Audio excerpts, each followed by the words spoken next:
नमस्कार विद्यार्थी मित्रांनो, आपल्या सर्वांचं डबल अकॅडमीमध्ये सर्वांचं सहर्ष स्वागत आहे. विद्यार्थी मित्रांनो, अंगणवाडी पर्यवेक्षक नवीन अभ्यासक्रमानुसार नवीन पेपर पॅटर्न कसा असणार आहे, त्याचबरोबर नवीन पेपर पॅटर्न, त्याचबरोबर नवीन अभ्यासक्रम आणि त्या अभ्यासक्रमामध्ये कुठले घटक आहेत आणि त्या घटकामध्ये किती घटक, किती प्रश्न येणार आहेत त्या घटकांचे आणि ते किती गुणाला येणार आहे, तर या सर्व गोष्टी आपल्याला आजच्या या व्हिडिओमध्ये आपल्याला त्या ठिकाणी डिस्कस करायच्या आहेत.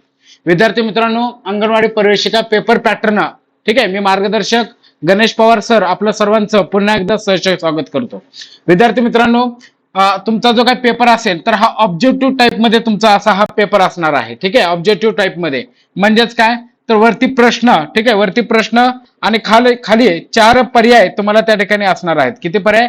4 पर्याय तुम्हाला असणार आहेत. म्हणजे वरती प्रश्न वाचायचा आणि खाली 4 पर्यायापैकी जे अगदी योग्य उत्तर आहे तर ते योग्य उत्तर तुम्हाला त्या ठिकाणी टिक करायचं आहे. ठीक आहे, तर अशा प्रकारे तुमचा जो काही पेपर होणार आहे हा ऑब्जेक्टिव्ह म्हणजे एमसीक्यू टाइप मध्ये तुमचा हा पेपर असणार आहे. ठीक आहे, प्रत्यक्ष बघा, प्रत्येक प्रश्नामध्ये तुम्हाला त्या ठिकाणी 2 गुण त्या ठिकाणी असणार आहेत. ठीक आहे, 2 गुण त्या ठिकाणी असणार आहेत आणि पेपर पॅटर्न सर्वसाधारणपणे अशा प्रकारे असणार आहे. विद्यार्थी मित्रांनो, तुमचा पहिला विषय आहे बघा, इंग्लिश हा विषय आहे. तो पात्रता बघा, पदवी. ठीक आहे, पदवी म्हणजे पदवीची जी काय पात्रता असते इंग्लिश लेवलचे, जे पदवी स्वरूपात असतं, ठीक आहे, पदवीच्या स्तरावरती जे इंग्रजी असतं ना, तर त्या लेवलचे तुम्हाला हे इंग्रजी त्या ठिकाणी विचारलं जाणार आहे. ठीक आहे, त्याची भाषा आहे इंग्रजी. प्रश्न संख्या 10 आणि प्रत्येकी एक प्रश्न 2 गुणांसाठी असणार आहे. टोटल 20 गुण तुम्हाला इंग्लिशचे त्या ठिकाणी, इंग्लिशचे प्रश्न 20 गुणांसाठी असणार आहेत.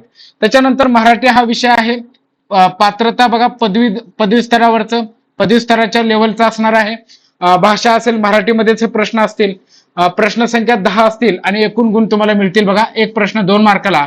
याप्रमाणे 20 गुणासाठी तुम्हाला मराठी हा विषय त्या ठिकाणी आहे. आता तुम्ही म्हणाल सर मराठीमध्ये नेमकं करायचे काय, तर मराठीमध्ये तुम्हाला मराठी व्याकरण, त्याचबरोबर मराठी शब्दसंग्रह असेल, वाक्यप्रचार असतील, समानार्थी शब्द असतील, विरुद्धार्थी शब्द असतील, ठीक आहे, एकाच एक शब्द असतील, असे विविध काही छोटेसे घटक तुम्हाला त्या ठिकाणी करायचे आहेत. ठीक आहे, त्याच्यानंतर बघा सामान्य ज्ञान. आता सामान्य ज्ञान या विषयामध्ये बघा तुम्हाला विविध अभ्यासक्रम त्या ठिकाणी, विविध विषयांचा अभ्यासक्रम करायचा असतो.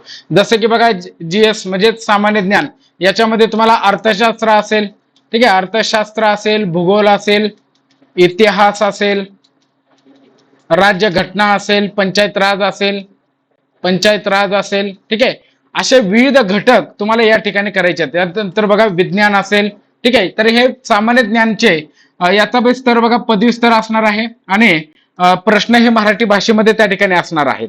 विद्यार्थी मित्रांनो, बघा प्रश्न मराठी भाषेत असतील, 20 प्रश्न असतील, प्रत्येकी एक प्रश्न 2 मार्काला आणि एकूण 40 मार्काला तुम्हाला हे सामान्य ज्ञान 20 प्रश्न आणि 40 मार्काला तुम्हाला हे सामान्य ज्ञान त्या ठिकाणी असणार आहे.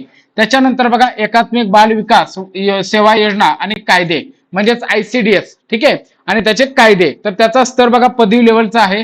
सगळे तुम्हाला जे काही प्रश्न असतील हे मराठीत असतील आणि प्रश्न संख्या एकूण बघा 20 प्रश्न असतील आणि प्रश्न किती असतील, 40 मार्काला त्या ठिकाणी असतील.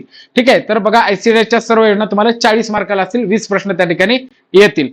त्याच्यानंतर बघा पोषण अभियान, ठीक आहे, तर पोषण आहार किंवा पोषण अभियान, ठीक आहे, तर पदवी स्तर आहे. मराठी भाषेमध्ये ते प्रश्न असतील, 10 प्रश्न येतील, 20 मार्काला येतील.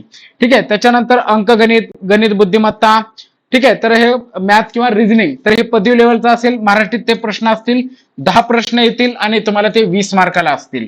त्याच्यानंतर संगणक ज्ञान, ठीक आहे, संगणक हा टॉपिक बघा पदवी लेवल असेल. मराठी भाषेत उत्तराचे प्रश्न असतील, 10 प्रश्न येतील, 20 मार्काला येतील.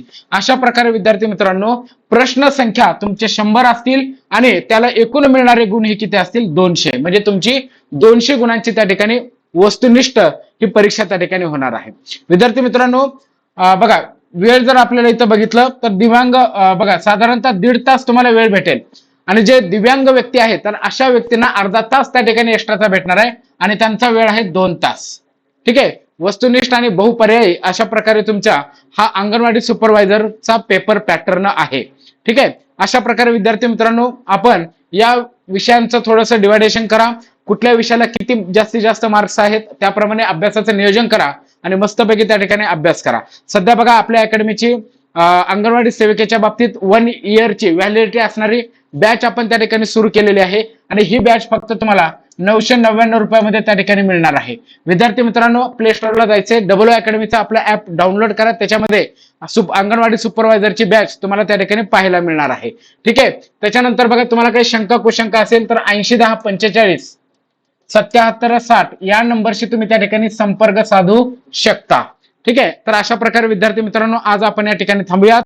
ठीक आहे. हा ऍपची लिंक तुम्हाला डिस्क्रिप्शन बॉक्स मध्ये दिलेली आहे. काही शंका कुशंका असेल, इथं पण नंबर दिलाय आणि डिस्क्रिप्शन बॉक्स मध्ये सुद्धा नंबर आहे. चला, ऑल ऑफ यू थँक्यू.